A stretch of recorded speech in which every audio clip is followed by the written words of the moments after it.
ஏதோ ஒரு காரியத்துல யாராவது உதவி செய்யதான் நல்லா இருக்குமே அப்படின்னு நினைக்கிறீங்க. உங்களுடைய தேவை பெருசா இருக்குது. இந்த கல்யாண தேவை, படிப்பு தேவை, இந்த வீட்டுக்கு தேவை, இதெல்லாம் யார்கிட்ட கேட்கறது, யாரு உதவி செய்வா அப்படின்னு நினைக்கிறீங்களா? வானத்தையும் பூமியையும் உண்டாக்கின கர்த்தரிடத்துல இருந்து எனக்கு ஒத்தாசை வரும். எனக்கு ஒத்தாசை வரும், எனக்கு உதவி வரும். இந்த காரியத்துல எனக்கு ஒத்தாசை வேணும், உதவி வேணும், எனக்கு உதவி வரும். யார்கிட்ட இருந்து? மாமா, சித்தப்பா, ஃப்ரெண்டு, சொந்தக்காரங்க, தெரிஞ்சவங்க. கர்த்தரிடத்துல இருந்து. அவர் என்னை கவனிக்கிற தேவன், எனக்கு உதவி செய்கிற தேவன். அவர் எனக்கு உதவி செய்யும் போது நான் ஏன் கலங்கணும்? அவர் யாரை கொண்டாவது செய்வார். உங்க மாமாவை கொண்டு செய்யணும், அவர் செய்ய வைப்பார்.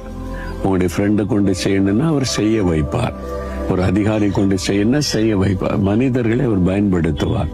ஆனால் ஒத்தாசை அவரிடத்தில் தான் வரும். அவர் எனக்காக மனிதர்களை பயன்படுத்துவார், சூழ்நிலைகளை பயன்படுத்துவார், எதையும் பயன்படுத்துவார். ஆனா ஒத்தாசை வரும். விசுவாசிக்கிறீங்களா?